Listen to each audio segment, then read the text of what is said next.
Assalomu alaykum, hurmatli tinglovchilar. Bugun sizlar bilan o'zbek adabiyotining yorqin namoyandalaridan biri Abdulla Qahhorning hikoyanavislik mahorati haqida gaplashamiz. Bizga ma'lumki, 19-asrning oxiri, 20-asrning boshlaridagi yurtimizdagi ijtimoiy-iqtisodiy vaziyat tufayli o'lkamizda ko'plab o'zgarishlar yuz beradi va bu o'zgarishlar albatta adabiyotda ham o'z aksini topadi. Xususan 20-asr boshlarida o'zbek adabiyotida yangi janrlar paydo bo'ldi. Bizga to 20-asrgacha bo'lgan ko'p asrlik o'zbek adabiyotiga nazar soladigan bo'lsak, adabiyotda asosan nazm yetakchilik qilganligini ko'rishimiz mumkin. Endi 20-asrning boshlariga kelib bizda adabiyotimizda yuqorida ta'kidlaganimizdek ko'plab o'zgarishlar yuz berdi. Xususan sizlarga yaxshi ma'lum, Abdulla Qodiriy tomonidan o'zbek romanchilik maktabiga asos solindi. O'tgan kunlar romani bilan o'zbek romanchilik janrini boshlab berdi. Mahmudxo'ja Behbudiy Padarkush dramasi bilan o'zbek dramaturgiyasiga asos soldi. Xuddi shuningdek, endi o'zbek adabiyotida hikoya janri paydo bo'ldi. Hikoya janrining paydo bo'lishi bu jadid adabiyoti bilan bog'liqdir. Hikoyachiligining tamal toshini qo'yishda haqiqatdan ham jadid yozuvchilarimizning xizmati katta bo'ldi. Ularning bu yangi janrni shakllantirish yo'lida yozgan hikoyalari garchi keyinchalik yuzaga kelgan asarlar darajasida bo'lmasa ham, bu hikoyalar o'zbek adabiyotidagi dastlabki hikoya janrida yozilgan eksperimental hikoyalar bo'lganligi uchun ham biz uchun qadrlidir bu asarlar.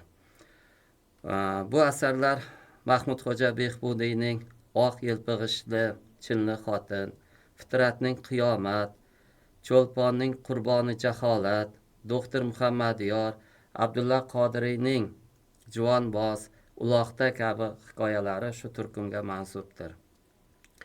O'tgan asrning 30-yillarida o'zbek adabiyotiga yangi bir oqim kirib keladi. Yangi bir iste'dod vakillari, yangi bir to'lqin kirib keladi. Bular G'afur G'ulom, Hamid Olimjon, Oybek, Uyg'un, Komil Yashin, Mir Temir va yana bir qancha ijodkorlar edi. Bu ijodkorlarning ijodida ham hikoya janrida yozilgan ko'plab hikoyalarni biz ko'rishimiz mumkin. Misol uchun, Hamid Olimjonni biz ko'proq shoir sifatida bilamiz. Lekin Hamid Olimjonni ijodida ham yoki hozir aytganimizdek, yuqorida aytganimizdek, boshqa ijodkorlarning ijodida ham hikoya janridagi ko'plab asarlarni uchratishimiz mumkin. Lekin bu ijodkorlar ichida, bu to'lqin ichida ayniqsa Abdulla Qahhor o'zbek hikoyachiligining rivojlanishiga katta hissa qo'shgan ijodkor sifatida tarixda qoldi. Garchi dastlabki Abdulla Qahhorning dastlabki mashqlari she'riy namunalarni tashkil etadi. Dastlab she'rlar yozgan. Keyinchalik adabiyotning turli janrlarida ijod qilgan. Uni ijodida roman, qissa, hikoya, ocherk, feleton kabi deyarli hamma sohalarda ijod qilganligini ko'rishimiz mumkin. Sarob, Qo'shchina chiroqlari kabi romanlar, bir nechta dramatik asarlar ham yozgan. Bu asarlarning ichida juda mashhur bo'lgan, hozirgi kunda ham o'z ahamiyatini yo'qotmay kelayotgan asarlari bor. Lekin shu bilan birga Abdulla Qahhorning nomi tilga olinsa, birinchi navbatda yozuvchining hikoyachilikdagi mahorati tilga olinadi. Abdulla Qahhor tug'ma hikoyanavis edi deb yozadi unga zamondosh bo'lgan rus adibasi Bat. Garchi u romanlar ham yozdi, lekin baribir kichik janrga muhabbati ularda ham sezilib turadi degan bir yuksak bir e'tirofni bera aytadi. Demak, uning boshqa janrda yozgan asarlarini kamsitmagan holda va ularning ham 20-asr o'zbek adabiyoti rivojida o'rni bor ekanligini ta'kidlagan holda Abdulla Qahhorning qalamiga mansub qator yetuk hikoyalar nafaqat uning o'zining, balki 20-asr o'zbek hikoyachiligining rivojida va hatto jahon novellistikasi taraqqiyotida ham alohida o'rin tutgan deb aytsak to'g'ri bo'ladi. Taniqli rus adabiyotshunosi Smirnovaning Abdulla Qahhorning shunday hikoyalari borki, ularni jahon novellistik adabiyotining eng yaxshi namunalari bilan bir qatorda qo'yish mumkin deya bildirgan bahosi buning tasdig'idir. Bunda yozuvchining Anor, Bemor, O'g'ri, Tomoshabog' kabi qator hikoyalarini nazarda tutadi. Yuqorida aytilgan fikrlardan shunday xulosa qilib chiqarish mumkin. Abdulla Qahhor badiiy ijodning hamma yo'nalishlarida qalam tebratgan, she'rlar yozgan, dramatik asarlar yozgan, qator romanlar, qissalar yaratdi. Bu asarlar ayrimlari turli darajadagi mukofotlarga ham sazovor bo'ldi. Shunday bo'lsa-da, yozuvchini nasrning katta shaklda yaratgan namunalardan ko'ra kichik shaklda yaratgan namunalari, o'sha hikoyalari bilan o'z o'rniga ega bo'ldi. Garchi bu janrda yozgan asarlar uchun alohida bir mukofotga sazovor bo'lmagan bo'lsa ham, lekin bu hikoyalari nafaqat o'zimizda, balki undan tashqarida ham yozuvchiga katta shuhrat, katta bir yuksak bir e'tiroflar olib keldi. Abdulla Qahhor Sarob romanini yozgandan keyin u asar roman haqida o'zbek adabiyotida, o'zbek adabiyotshunosligida juda ko'p xilma-xil fikrlar aytildi va bu roman pirovardida ijobiy baholandi va Abdulla Qahhorga yozuvchilar uyushmasi tomonidan Leningrad shahriga hamda Moskva shahriga sayohat uchun bepul yo'llanma beriladi. Albatta Abdulla Qahhor bu vaziyatdan unumli foydalanadi va Leningrad shahriga, Moskva shahriga boradi, diqqatga sazovor joylarni ko'radi, aylanadi hamda ko'plab kitob do'konlariga kiradi shu jumladan va sayohat muddati tugagandan keyin Toshkentga qaytganida 7 chemodan kitob bilan qaytadi. Bu kitoblar 7 yashik kitob bilan qaytadi. Bu kitoblar jahon adabiyotining, rus adabiyotining eng sara namunalari edi. Chunki o'sha vaqtlarda hali jahon adabiyoti, rus adabiyoti bizni o'zbek tiliga to'liq tarjima qilinmagan edi. Abdulla Qahhor bu asarlarni o'qib chiqib juda katta bir ijodiy tajriba o'rganadi. Unga ayniqsa rus yozuvchisi Chexovning hikoyalari juda ham katta ta'sir qiladi. Abdulla Qahhor aytadiki, go'yo Chexov ko'zoynagini olib menga uzatdi. Mana shu ko'zoynakni olib sen o'tmishingga nazar tashla deganday bo'ldi deydi.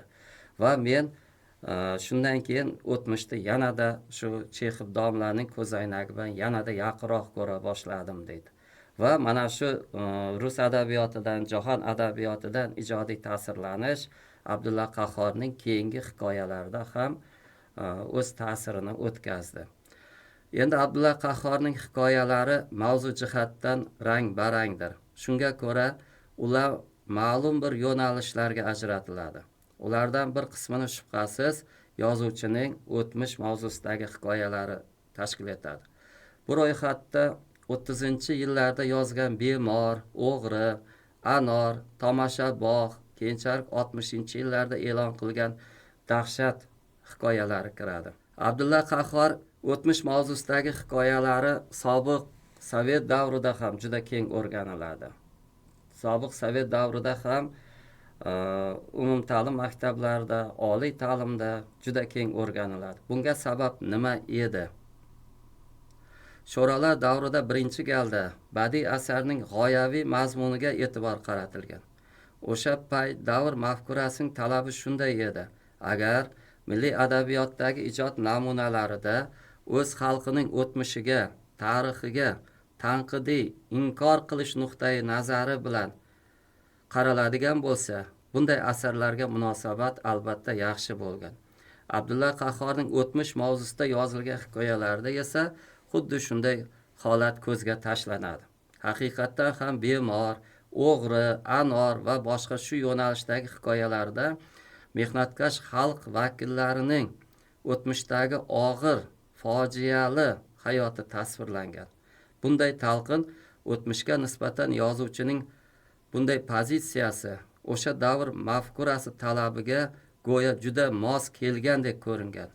Bir tomondan bu asarlarning yuksak badiiylik darajasi, ikkinchi tomondan esa ularda o'tmish tanqidiy ruhda ko'rsatilishi o'zaro qo'shilib, ularga nisbatan ijobiy, e'tiborli munosabat bo'lishini ta'minlagan.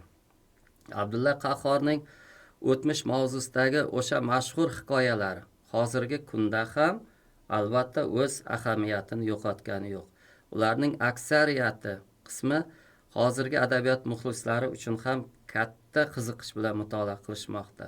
Bu asarlarga nisbatan qiziqishning pasaymaganligining boisi ulardagi yuksak darajadagi badiiylik bilan izohlash mumkin. Shu tufayli ham yozuvchining bu mavzudagi hikoyalari oldin ham, hozir ham birday sevib qiziqish bilan o'qilmoqda.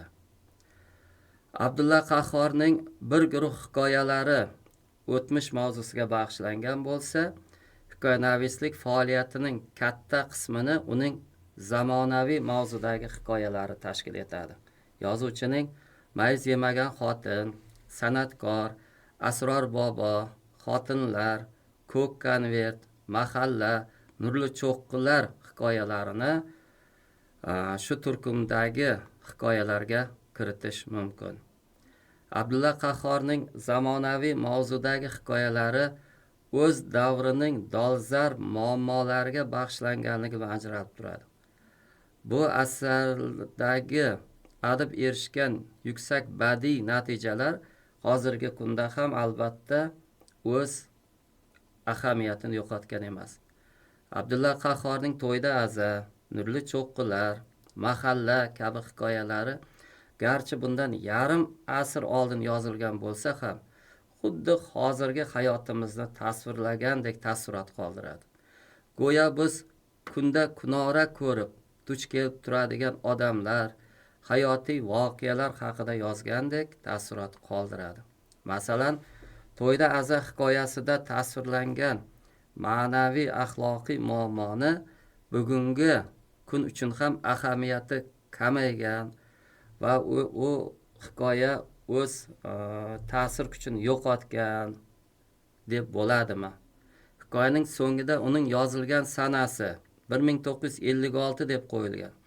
Demak, hozirgi sana bilan u bizni yarim asrdan ortiq vaqt masofa ajratib turibdi. Lekin hozir ham uni xuddi biz yashayotgan hayot va odamlar haqida yozilgandek qabul qilamiz va o'qiymiz. Abdulla Qahhorning yana bir turkum hikoyalari. Bu hikoyanavislik faoliyatidagi ikkinchi jahon urushi davrida alohida o'rin tutgan urush mavzusidagi hikoyalari tashkil etiladi. Bunday asarlar sirasiga uning mashhur Asror bobo hikoyasi, Botir Ali, Xotinlar, Ko'k konvert, Sep, Qizil konvert va urush tugagandan so'ng sal vaqt o'tib yozilgan Kampirlar sim qoqdi hikoyalarini kiritishimiz mumkin. Yozuvchining urush mavzusidagi hikoyalarida dastlab bir uslubiy xususiyat ko'zga tashlanadi. E'tibor berilsa, u nimagadir bu davrda yaratgan aksariyat hikoyalarida hayotda ko'pni ko'rgan, yoshi bir joyga borib qolgan qariyalar obrazini birinchi o'ringa qo'yganligini kuzatishimiz mumkin. Masalan, Botir Ali hikoyasidagi Choli kampir, Asror bobodagi Asror qo'l, uning kampiri va Haydar ota, Xotinlardagi Asqar ota, Ko'k konvertdagi Latofatxonning onasi, Kampirlar sim qoqdidagi 5 onaxonlar obrazi bunga misol bo'la oladi. Abdulla Qahhor shularni nazarda tutgan holda bu mavzudagi asarlarida qariyalar obraziga keng murojaat qiladi va bu borada badiiy kashfiyotlar qilishga muvaffaq bo'ladi. Abdulla Qahhorning hikoyalarini keyingi bir turkumi bu hajviy xarakterdagi hikoyalar tashkil etadi. Bu turkumga boshsiz odam, mayz yemagan xotin, adabiyot muallimi, san'atkor, o'jar, jonfig'on, qizlar, nutq hikoyalarni kiritishimiz mumkin. Xususan, bu hikoyalar 30-yilda yaratilgan. Umuman hajviy asarlar yaratishga qiziqish Abdulla Qahhorning ilk ijodidayoq ko'zga tashlangan. Demak, bu hajviy xarakter yaratish borasida Abdulla Qahhor hikoyalarini o'ziga xos jihatlari juda ko'p. Ular bu yo'nalishda ijod qiluvchi yozuvchilar uchun jiddiy adabiy saboq bo'lishi muqarrar. Umuman olganda, xulosa qilib aytadigan bo'lsak, Abdulla Qahhorning bunday uslubiy izlanishlari yuqori darajadagi samaralarni berdi. O'ziga xos badiiy kashfiyot yaratdi. Hikoya janrining tasviriy imkoniyatlarini yanada kengaydi deb aytib o'tishimiz mumkin. Abdulla Qahhor umri davomida jami 60 dan oshiq hikoyalar yaratgan, lekin o'zi hayotlik vaqtida 27 nafar hikoyasini o'zi tartib bergan to'plamga tavsiya qilgan. Bu demak Abdulla Qahhorning o'sha hikoyalarga nisbatan ham, o'zining asarlariga nisbatan ham juda talabchan bo'lganligini ko'rsatadi. Abdulla Qahhorning mashhur bir gapi bor. Lev Tolstoy asarlari qaziga o'xshaydi. Qancha shimsang, shuncha mazasi chiqadi deydi. Ko'p adabiyotshunoslar bu gapni Abdulla Qahhorning asarlarini o'ziga nisbatan ishlatishadi. Ya'ni Abdulla Qahhorning asarlarini qancha o'qisangiz, qancha tahlil qilsangiz, shuncha ma'nosi kelib chiqadi degan bir fikrda aytishadi. Erkin Vohidov o'zini maqolasida, Iztirob to'plamidagi maqolasida Abdulla Qahhorning bemor hikoyasini yozish jarayonidagi bir holatni aytib o'tadi. Ya'ni Abdulla Qahhor bemor hikoyasini yozayotganda, endi Sotivoldini tasvirlash uchun Sotivoldining xotini kasal bo'lib qoldi desa 5 ta so'z bo'lyapti. Va yana boshqa har xil variantlarni qo'llaydi. Hammasida 5 ta, 6 tadan so'z qo'llaniladi. Va oxirida Sotivoldining xotini og'rib qoldi. Mana shu 4 ta so'zdan iborat bo'lgan gap bilan o'zining hikoyasini boshlaydi. Abdulla Qahhor so'zga ijobiy ma'noda judayam xasis bo'lgan deb adabiyotshunoslar ta'rif berishadi.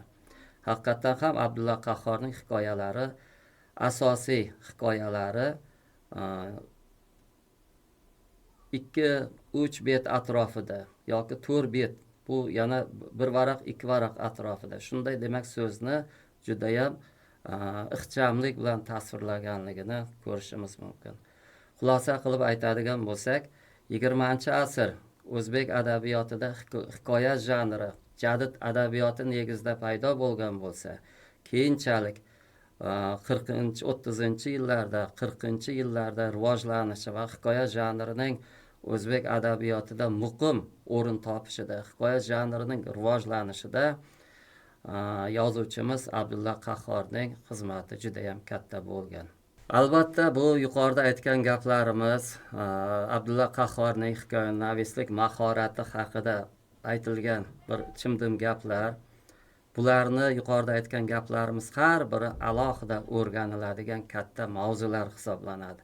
Biz endi bugungi suhbatimizda ozroq to'xtalib, umumiy bir nazar soldik xolos.